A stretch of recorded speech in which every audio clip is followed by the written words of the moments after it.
Welcome to the Audio Renaissance Unabridged.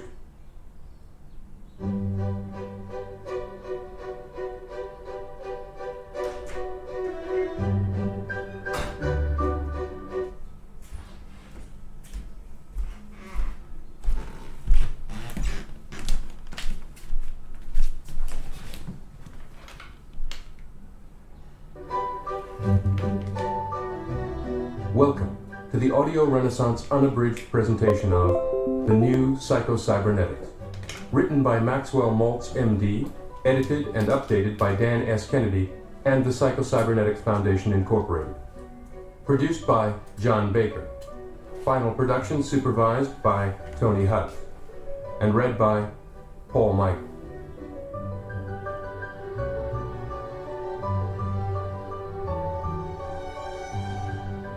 We begin the new Psycho-Cybernetics with this introduction by Dan S. Kennedy. The year 2000 was the 40th anniversary of the publication of Dr. Maltz's original Psycho-Cybernetics. The book has sold over 30 million copies in all of its different editions worldwide, inspired a number of audio cassette programs for individuals, as well as complete training programs created for corporations, sales organizations, even sports teams. In the 2000 Olympics, for example, the coach of the U.S. equestrian team used psycho-cybernetics techniques, as she has with other teams for many years. In many ways, psycho-cybernetics is the original science of self-improvement. I make that statement for three principal reasons.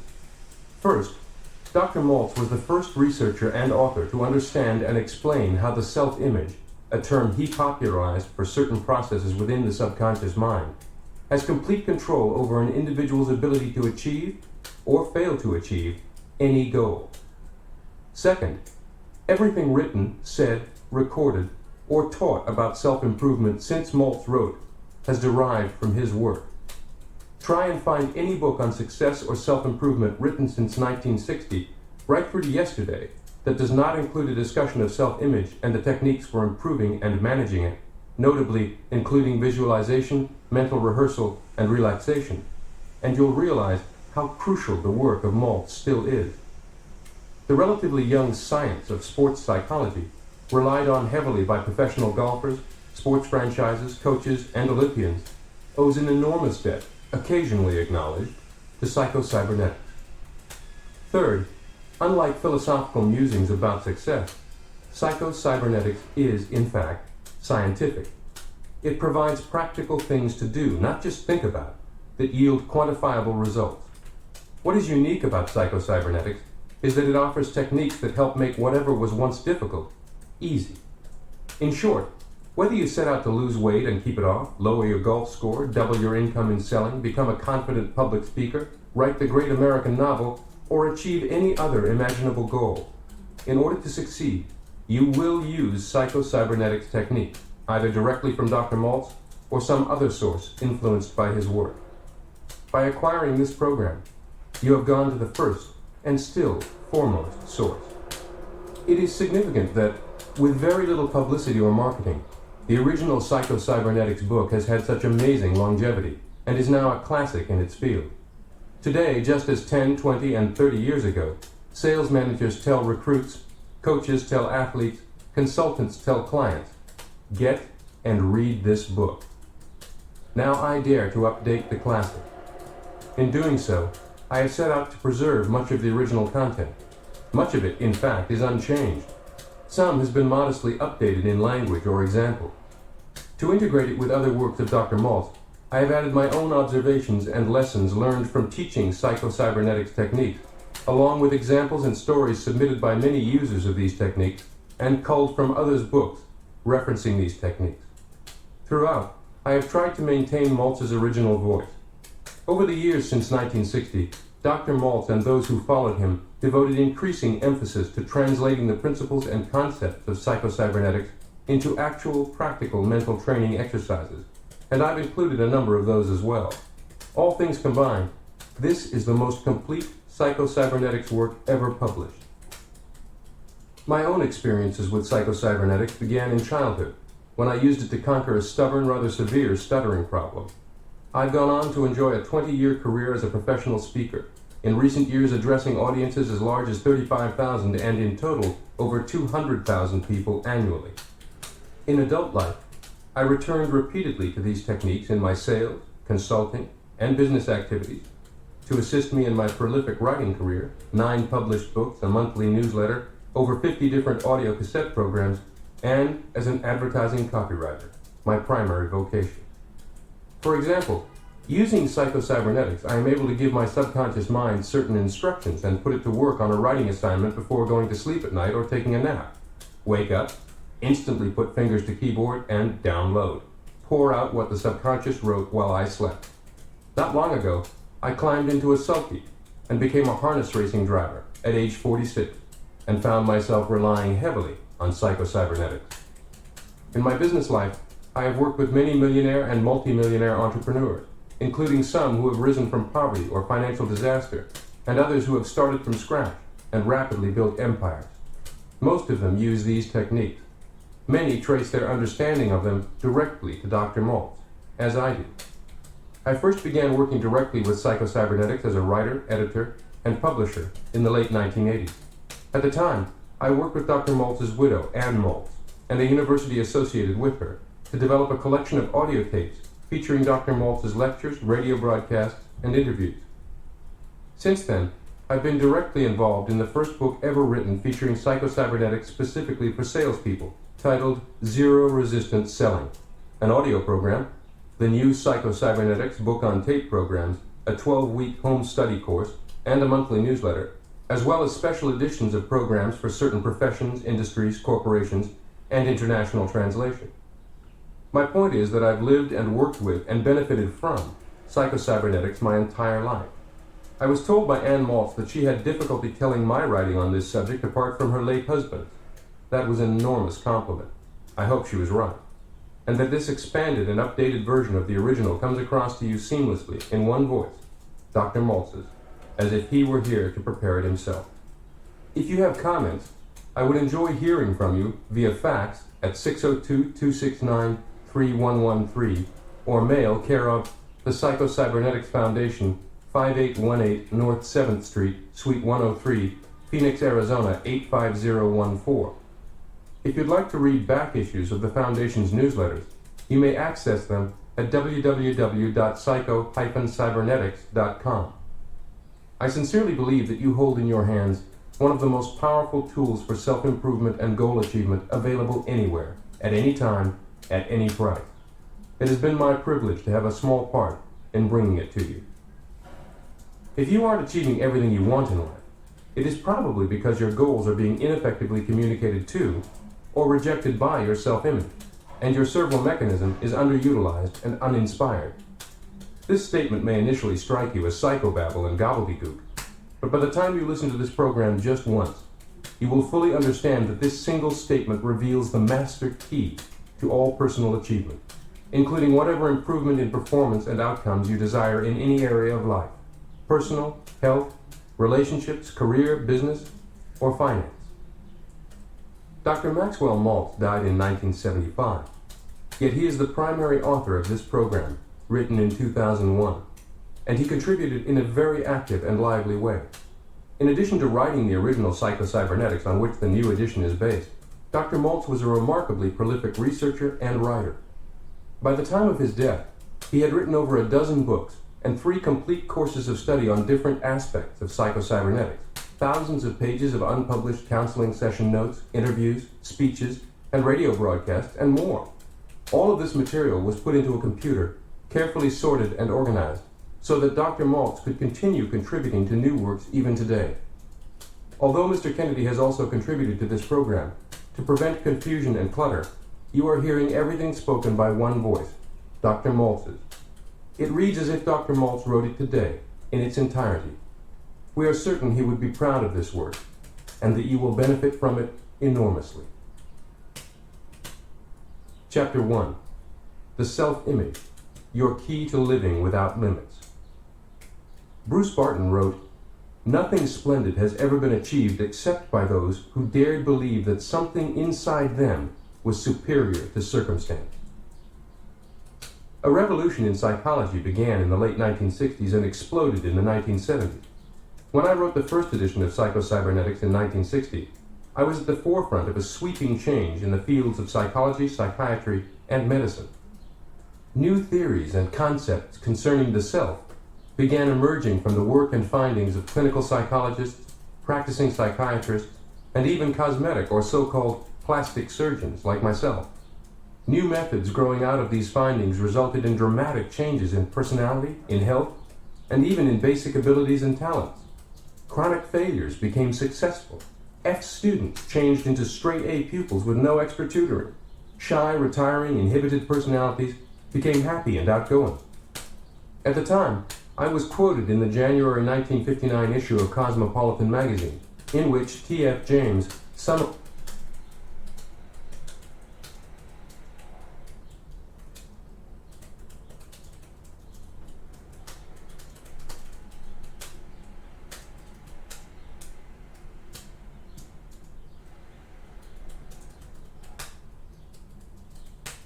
summarized these results obtained by various psychologists and MDs as follows. Quote, understanding the psychology of the self can mean the difference between success and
largest sections in the entire bookstore.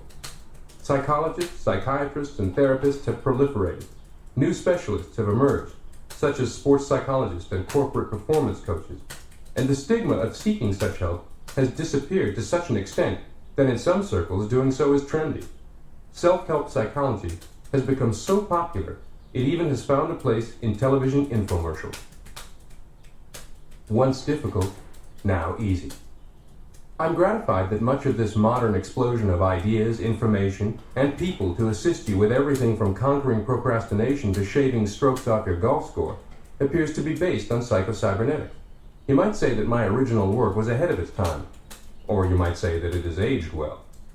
Whatever you conclude, the most important thing for you personally is that the fundamental promise of psycho-cybernetics has been proven true beyond any doubt or argument. That is, once difficult, now easy. Whatever is now difficult for you, whatever may have prompted your listening to this program, can be transformed from difficult to easy through the use of certain sound psychological concepts, easily understood and mastered mental training techniques, and a few practical steps. Your secret blueprint. I would argue that the most important psychological discovery of modern times is the discovery of the self-image. By understanding your self-image, and by learning to modify it and manage it to suit your purposes, you gain incredible confidence and power. Whether we realize it or not, each of us carries within us a mental blueprint or picture of ourselves. It may be vague and ill-defined to our conscious gaze. In fact, it may not be consciously recognizable at all, but it is there, complete, down to the last detail. This self-image is our own conception of the sort of person I am. It has been built up from our own beliefs about ourselves.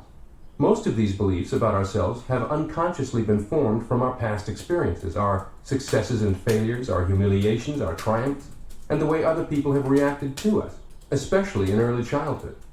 From all these, we mentally construct a self, or a picture of a self. Once an idea or a belief about ourselves goes into this picture, it becomes truth, as far as we personally are concerned. We do not question its validity, but proceed to act upon it just as if it were true. The self-image then controls what you can and cannot accomplish, what is difficult or easy for you, even how others respond to you, just as certainly and scientifically as a thermostat controls the temperature in your home. Specifically, all your actions, feelings, behavior, even your abilities, are always consistent with this self-image. Note the word always. In short, you will act like the sort of person you conceive yourself to be. More important, you literally cannot act otherwise, in spite of all your conscious efforts or willpower. This is why trying to achieve something difficult with teeth gritted is a losing battle. Willpower is not the answer. Self-image management is. The snapback effect.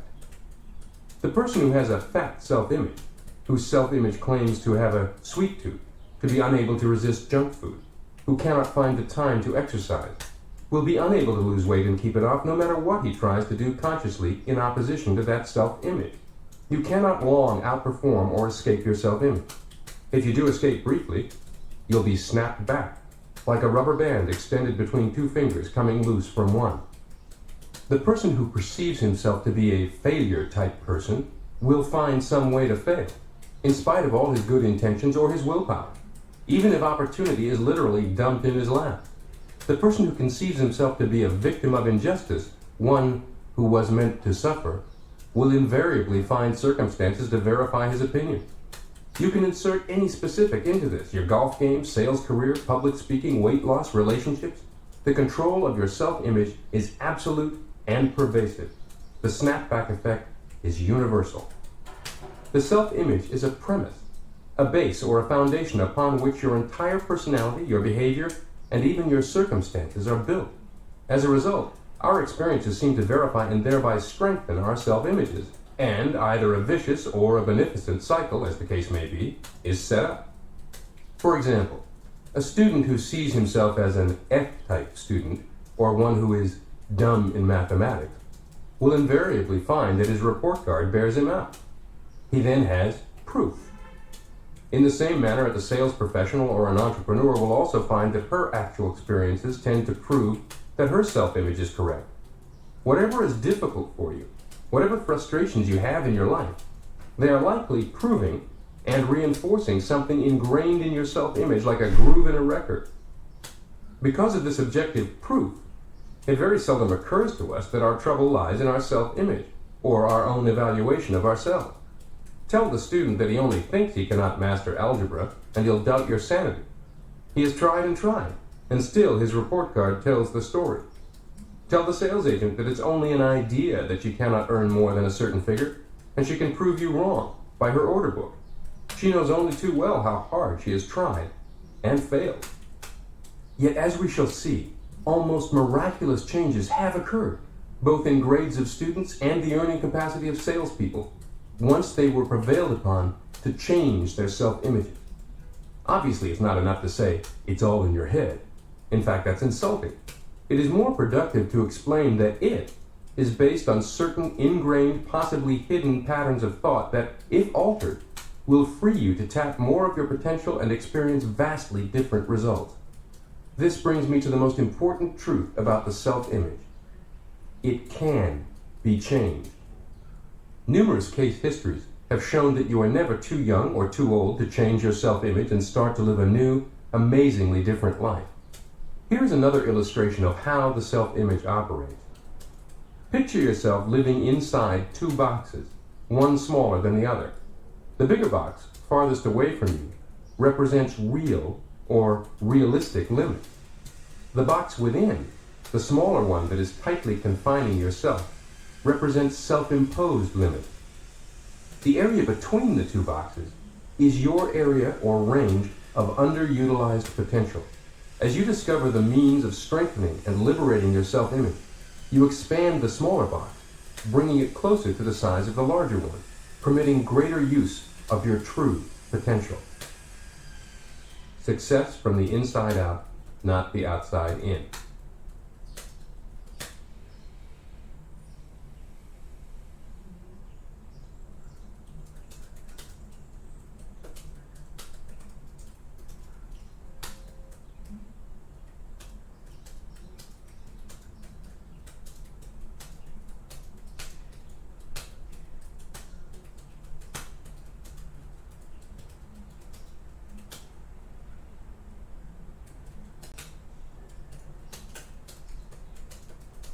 One of the reasons it seems so difficult for a person to change habits, personality, or a way of life has been that nearly all efforts at change have been directed to the circumference of the self, so to speak, rather than to the center.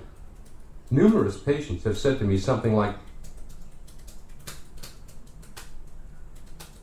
the following: "If you're talking about positive thinking, I've tried that before and it just doesn't work for me." However, a little questioning invariably brings out that these individuals employed positive thinking, or attempted to employ it, either on particular external circumstances or on some particular habit or character defect. I will get that job. I will be more calm and relaxed in the future. This business venture will turn out right for me, and so on. But they never thought to change their thinking of the self that was to accomplish these things. Jesus warned us about the folly of putting a patch of new material on an old garment, or of putting new wine into old bottles. Positive thinking cannot be used effectively as a patch to the same old self-image. In fact, it is literally impossible to really think positively about a particular situation as long as you hold a negative concept of self. Numerous experiments have shown that once the concept of self is changed, other things consistent with the new concept of self are accomplished easily and without strain. A system of ideas. One of the earliest and most convincing experiments along this line was conducted by the late Prescott Lecky, one of the pioneers in self-image psychology. Lecky conceived of the personality as a system of ideas, all of which must be consistent with each other. Ideas that are inconsistent with the system are rejected, not believed, and not acted on. Ideas that seem to be consistent with the system are accepted. At the very center of this system of ideas, the keystone or the base on which all else is built is the individual's self-image or his conception of himself. Lecky was a school teacher and had an opportunity to test his theory on thousands of students. He theorized that if a student had trouble learning a certain subject, it could be because, from the student's point of view, it would be inconsistent for him to learn it. Lecky believed, however, that if the student could be induced to change and flunked so many subjects that he lost credit for a year, made a general average of 91 the next year, and became one of the best spellers in school. A girl who was dropped from one college because of poor grades entered Columbia and became a straight A student. A boy who was told by a testing bureau that he had no aptitude for English won honorable mention the next year for a literary prize. The trouble with these students was not that they were dumb or lacking in basic aptitudes. The trouble was an inadequate self-image. I don't have a mathematical mind. I'm just naturally a poor speller. They identified with their mistakes and failures. Instead of saying, I failed that test, which is factual and descriptive, they concluded, I am a failure. Instead of saying, I flunked that subject, they said, I am a flunkout. For those who are interested in learning more of Lecky's work, try to find a copy of his book, Self-Consistency, A Theory of Personality. Lecky also used the same method to cure students of such habits as nail-biting and stuttering. My own files contain case histories just as convincing. The woman who was so afraid of strangers that she seldom ventured out of the house, and who now makes her living as a public speaker. The salesman, who had already prepared a letter of resignation because he just wasn't cut out for selling, and 6 months later was #1 man on a force of 100 salespeople. The minister who was considering retirement because nerves and the pressure of preparing a sermon every week were getting him down, and who now delivers an average of 3 outside talks a week in addition to his weekly sermons and doesn't know he has a nerve in his body. Following Dr. Lecky's breakthrough thinking on this subject, born from observation, as well as my own observations and thoughts chronicled in the earlier editions of this book, a mountain of more sophisticated scientific research and anecdotal evidence has led to the acceptance of the controlling self-image by most of the academic psychological community. How a plastic surgeon became interested in self-image psychology. My story. Offhand, there would seem to be little or no connection between surgery and psychology. Yet it was the work of the plastic surgeon that first hinted at the existence of the self-image and raised certain questions that led to important psychological knowledge.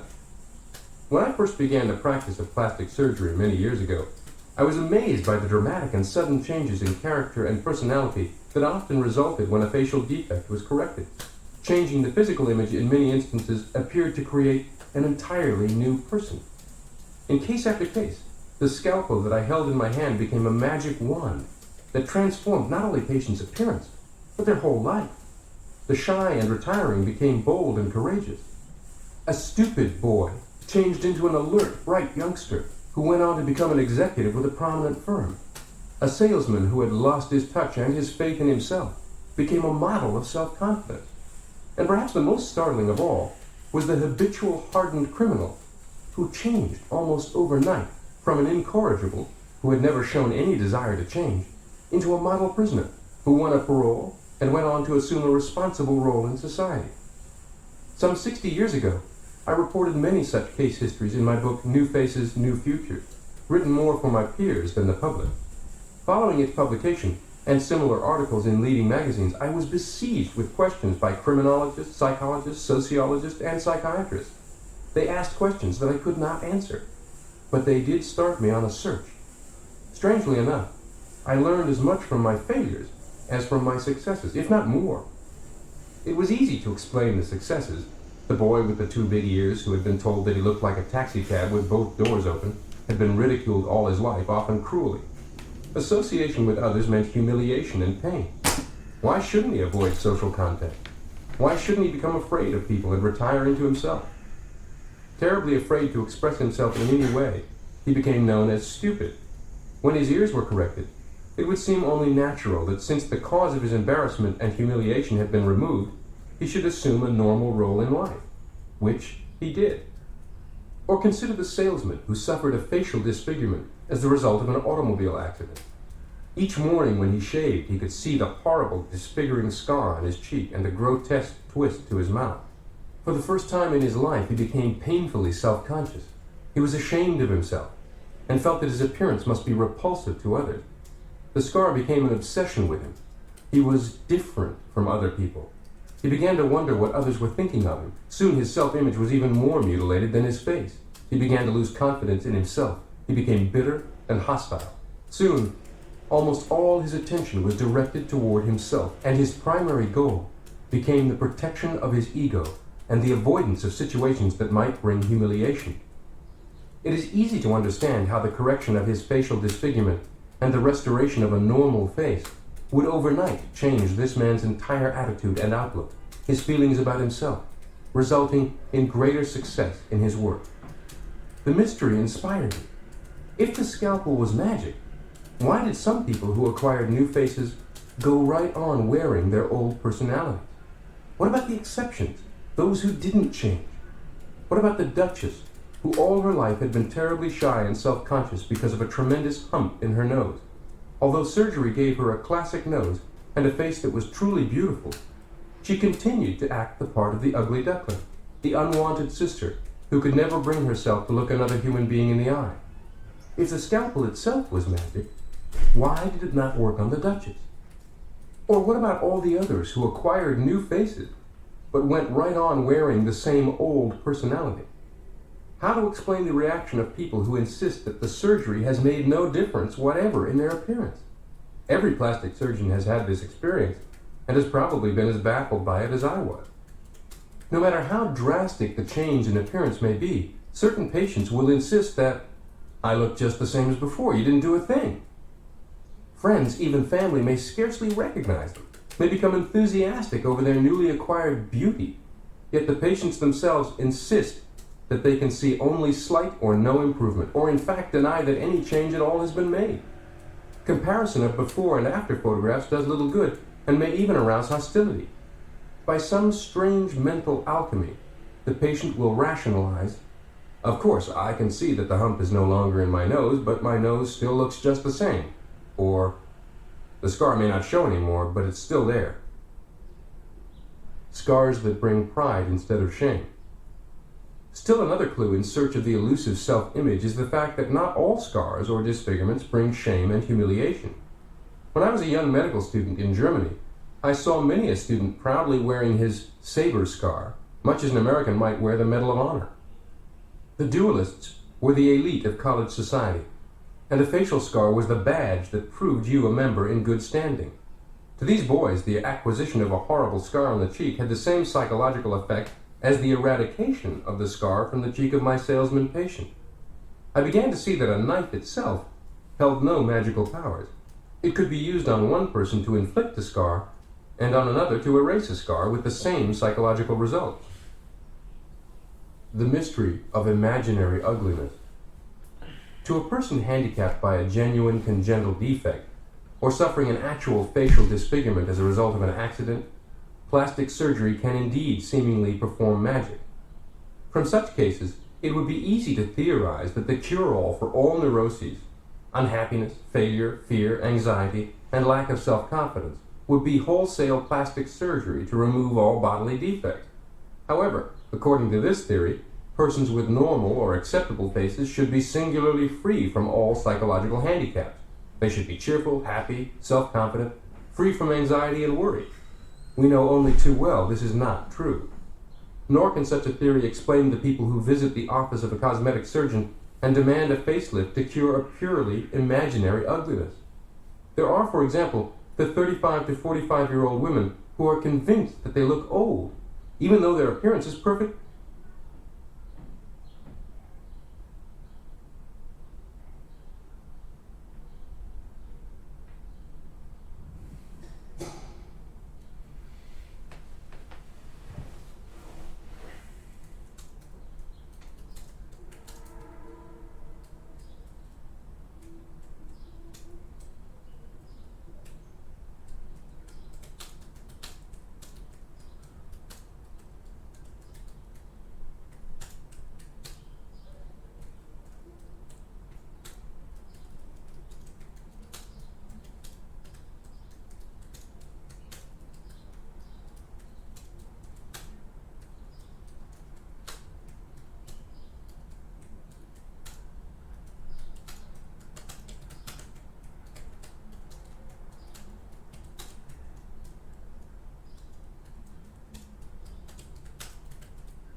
perfectly normal, and in many cases unusually attractive.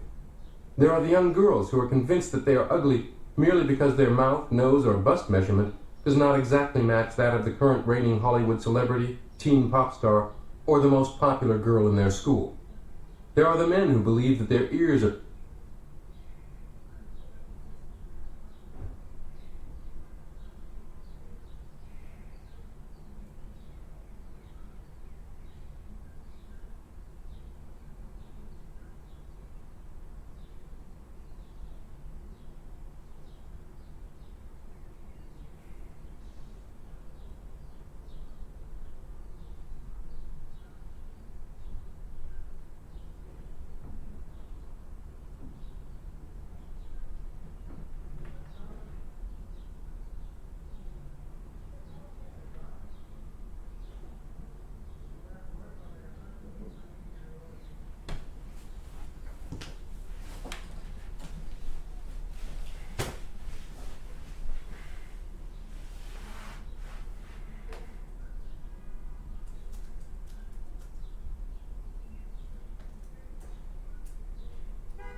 $5,000.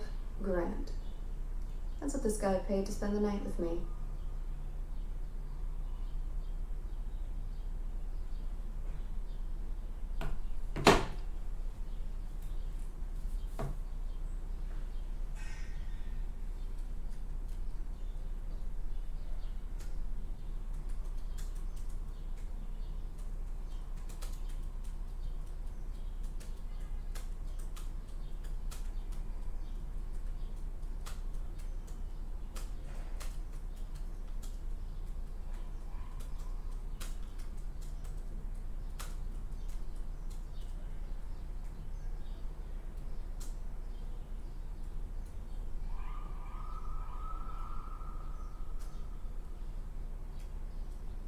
In many ways, psychocybernetics is the original science of self-improvement. I make that statement for three principal reasons. First, Dr. Maltz was the first researcher and author to understand and explain how the self-image, a term he popularized for certain processes within the subconscious mind, has complete control over an individual's ability to achieve, or fail to achieve, any goal. Second, everything written, said, recorded, or taught about self-improvement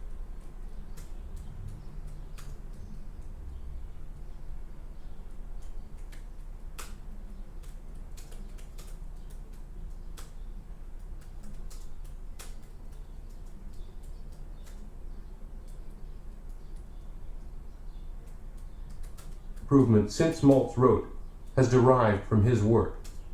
Try and find any book on success or self-improvement written since 1960, right through to yesterday, that does not include a discussion of self-image and the techniques for improving and managing it, notably including visualization, mental rehearsal, and relaxation, and you'll realize how crucial the work of Maltz still is.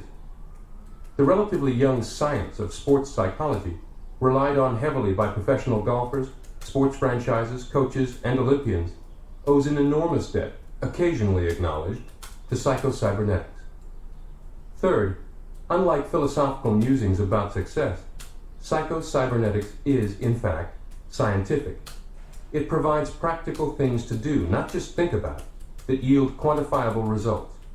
What is unique about psychocybernetics is that it offers techniques that help make whatever was once difficult easy. In short, whether you set out to lose weight and keep it off, lower your golf score, double your income in selling, become a confident public speaker, write the great American novel, or achieve any other imaginable goal, in order to succeed, you will use psychocybernetics techniques, either directly from Dr. Maltz or some other source influenced by his work.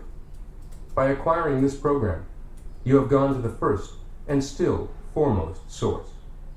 It is significant that, with very little publicity or marketing, the original Psychocybernetics book has had such amazing longevity and is now a classic in its field. Today, just as 10, 20, and 30 years ago, sales managers tell recruits, coaches tell athletes, consultants tell clients.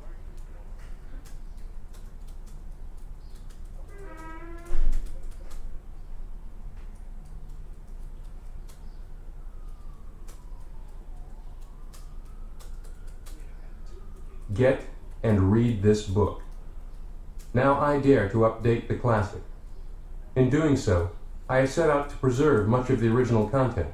Much of it, in fact, is unchanged. Some has been modestly updated in language or example. To integrate it with other works of Dr. Maltz, I have added my own observations and lessons learned from teaching psychocybernetics techniques, along with examples and stories submitted by many users of these techniques and culled from others' books referencing these techniques. Throughout, I have tried to maintain Maltz's original voice. Over the years since 1960, Dr. Maltz and those who followed him devoted increasing emphasis to translating the principles and concepts of psychocybernetics into actual practical mental training exercises, and I've included a number of those as well. All things combined,